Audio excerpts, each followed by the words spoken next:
Alors c'est un sentiment déjà de nouveauté, j'allais dire de devoir accompli et de bonheur.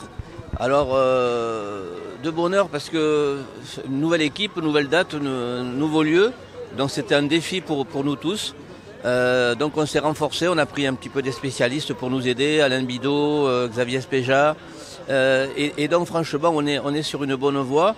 Et on a déjà, je veux dire, un baromètre, c'est que notre concours est limité par la fédération à 512 équipes. C'est un chiffre qu'on a rarement atteint dans les 20 années passées. Et là, depuis plus d'une semaine, maintenant on est complet. C'est-à-dire que tous les jours, des gens appellent pour s'inscrire, pour faire l'Europétanque, et malheureusement, ils ne pourront pas jouer. Mais pour nous, c'est un gage de réussite. Notre seule inquiétude, franchement, c'est la météo. Voilà, on est fin octobre, on a dû changer de date. Donc voilà, si on a du beau temps, ce sera une belle fête, une fête populaire, un lieu où on va pouvoir des champions, mais on va pouvoir aussi des amateurs qui vont pouvoir se mesurer à eux.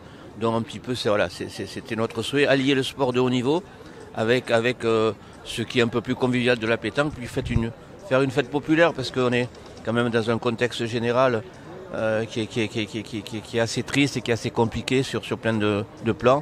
Et donc passer un beau week-end comme ça, entre gens qui veulent passer un bon moment, qui vont avoir un bon spectacle. On est pratiquement le concours le mieux doté et celui qui a pratiquement la meilleure réputation sur le circuit international.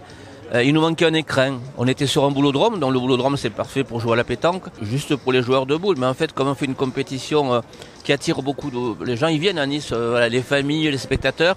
Donc on voulait un écran adapté, donc on l'a trouvé avec l'hippodrome de Cagnes. Alors bien sûr c'est du travail parce que là il faut créer 256 terrains, donc 60 tonnes de sable, 2 km de bastin en bois, 300 mètres de barrière, tout ça c'est du travail. D'autant qu'on veut aussi investir l'hippodrome. On n'a pas envie que les gens viennent en disant mais j'ai joué sur le parking de l'hippodrome et je suis reparti.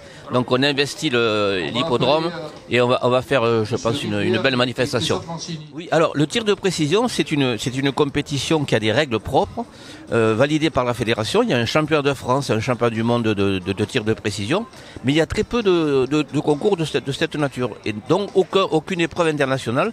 Et donc depuis quelques années, donc on a souhaité la mettre en place. C'est magnifique. Donc les meilleurs tireurs mondiaux du moment seront là. Il y aura Bonetto, Dylan Rocher, Diego Rizzi, Achadourian. Les meilleurs seront là. Et l'idée, c'est qu'ils affrontent donc 8 joueurs locaux qui ont été sélectionnés à travers 6 qualificatifs dans 6 clos de boules du département. Et aujourd'hui, là, vous voyez autour de nous donc la trentaine de joueurs qui s'est qualifiée va se mesurer pour qu'il en reste que 8. Et ces 8 seront associés donc dans un moment de joie et de belles compétitions sportives donc aux 8 meilleurs mondiaux.